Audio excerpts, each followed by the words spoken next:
بسم الله والصلاة والسلام على رسول الله.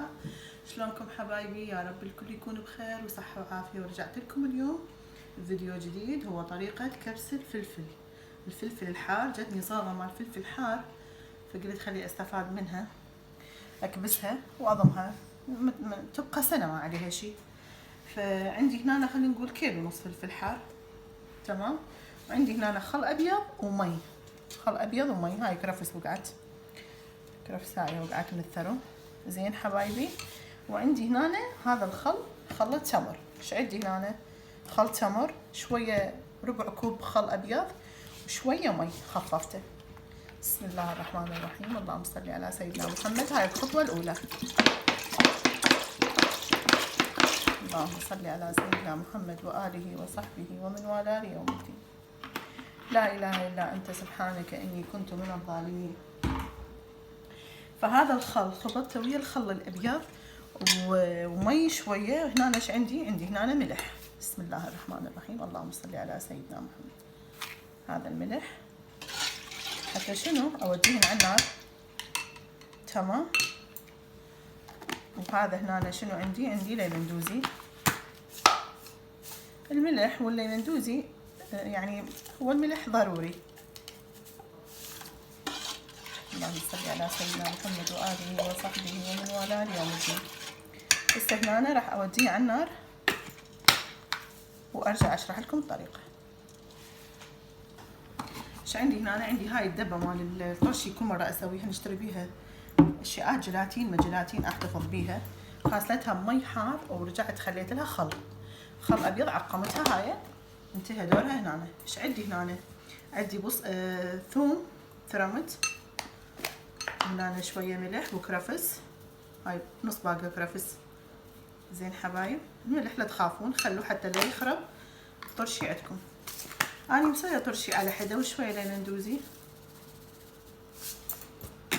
تمام حبايب. وهيجي أخبطها سوية، انتظر لحد ما يفور الخل عندي. بس ايش اسوي؟ هذا كامل عندي، بس اقطف هاي هيجي واثقبها هيجي. اقطف العود هيجي، شوفوا حبايب، واثقبها ثقب واحد. انا مود يدخل الخل، انها تتغلغل بالخل. فهسه اكمل هاي المجموعه كلها بين يفور الخل وارجع لكم.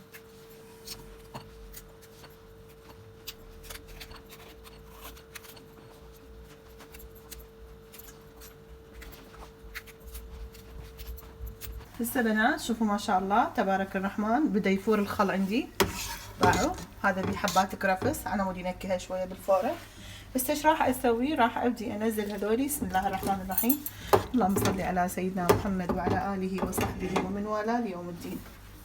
انزل هاي المجموعه. شوفوا بسم الله الرحمن الرحيم، وانا مديتهم نار ناصيه. شوفوا بنات هاي النار كلش ناصيه باعوها، فراح اخذ اقلب بيهم هيجي. اللهم صل على سيدنا محمد وعلى اله وصحبه وسلم تسليما كثيرا مباركا طيبا فيه. شوفوا بنات، بسم الله الرحمن الرحيم. بعد وجه بخ. بسم الله الرحمن الرحيم. شفتوني انا كنت القبع منها كلها ما خليت اي قبع بيها. عندي راس فلفل كبير بارد، هم يعطي طعم طيب، فهمت ضفته. زين هيجي خليه يستوي. من يبي يغير لون الفلفل اوريكم اياه. شوفوا بنات، شوفوا ما شاء الله تبارك الرحمن، بعد شلون بدا لونه يغير. اكيد الكاميرا الظلمه. هسه بنات شوفوا ما شاء الله تبارك الرحمن. هسه دا انتظر يبرد. شوفوا سلقته كله. من يبرد راح ابدي اعبيه بهايه، واني مجهزه انتظر الخل يبرد. مجهزه الخلطه مالتي اللي هي ثوم، شفتوا، ليمندوزي وملح وكرفس. زين يعني من يبرد كلش اصفط لما يكون دافي مال الخل، انزل عليه وارايكم كل خطواتي. انتظروني حبايبي. هسه بنات شوفوا ما شاء الله برد عندي هنا. طبعا انا ما فاتحه بنكر، بس فاتحه الباب وبرد عندي. ايديك وسع غسلها. بسم الله الرحمن الرحيم. امور النظافه. بسم الله الرحمن الرحيم. خليني انزل شوي من خلطها شوي جوا. راح انزل هذا كله خطواته. بسم الله الرحمن الرحيم، اللهم صل على سيدنا محمد وعلى اله وصحبه ومن والاه يوم الدين. هذا فلفل بارد. اللهم صل على سيدنا محمد. شويه انطيني ماما الملح يم ايدك. بسم الله الرحمن الرحيم. بس هيجي بنات. والخطوه النهائيه بسم الله الرحمن الرحيم، قليل من الزيت بس حتى لا تكون لي بكتيريا. عندي هذا الخل بعده حار، من انزله يجعصه كلش يصير مطيب، فانتظره الى ان شوي يبرد وارجع لكم. هسه بنات برد عندي الخل، خليت هاي الكاسه صغيره حتى اضغط بيها. بسم الله الرحمن الرحيم. اللهم صل على سيدنا محمد. لازم الخل يغطي بنات، لا تخافون. اللهم صل على سيدنا محمد وعلى آله. طبعا هي كلها طوفت، يلا ماكو مشكلة. ويبقى محافظ عليه. هذا النايلون يحافظ، يدخل له هواء زين. وإن شاء الله باكر من يستوي أرى لكم إياه وأطلع لكم إن شاء الله باكر، هو بإذن الله يستوي. هسه بنات شوفوا ما شاء الله، بسم الله الرحمن الرحيم. أنا مسوية طرشي مثل ما قلت لكم، هذا طرشينا، هاي وجبة مسويتها، وهذا الفلفل اللي صورته وياكم اليوم صار له 3 أيام. اللهم صل على سيدنا محمد وآله وصحبه ومن والاه ليوم الدين. ما أحكي لكم بنات، ماما شوية ادني على الدبة. شوفوا ما شاء الله، بس باعوا الزيت، باعوا اللون، الريحة يا بنات ما أحكي لكم. زين هسه هذا طرشينا كمل وما جاهز، هذا أراويكم إياه. هذا الخيار والفلفل البارد اللي أنا أسويه. شوفوا دقيقة. بسم الله الرحمن الرحيم. اللهم صل على سيدنا محمد وعلى آله وصحبه ومن والاه يوم الدين. شوفوا بنات هذا طرشينا، شوفوا هذا الليمون اللي أنا أخليه عليه. اللهم صل على سيدنا محمد. شوفوا اطلع منه واخليه تمام. بس اجي على الفلفل. بسم الله الرحمن الرحيم. شوفوا لون الفلفل، وشوفوا شكله، وشوفوا الزيت اللي فيه. ليش خليت زيت؟ كلكم عرفتوا لان اني الزيت يضيع حمايه من التعفن. ما شاء الله بنات ريحته يا سلام. انتم تشوفوا هسه هذا، شوفوا هسه هذا الطرشي مالتي.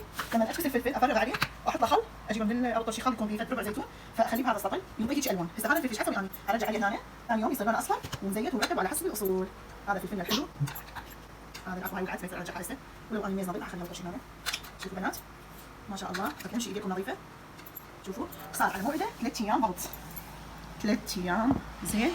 هذا الطرشي شغل ايدي، وهذا الفلفل شغل ايدي. شفتوا التصوير مال الفلفل زين. وعلينا وعلى عيونكم مليون صحه وعافيه. لا تنسوني لايك واشتراك ودعم للقناه، اهم شيء دعم القناه بنات، واللايك والاشتراك حتى يجيكم كل فيديو جديد زين. دائما فعلوا خاصيه الجرس حتى اول ما انزل فيديو يوصلكم. لا تنسوني حبايب، واشوفكم على خير وبركه. ان شاء الله نلتقي في فيديو جديد. مع السلامه حبايب قلبي.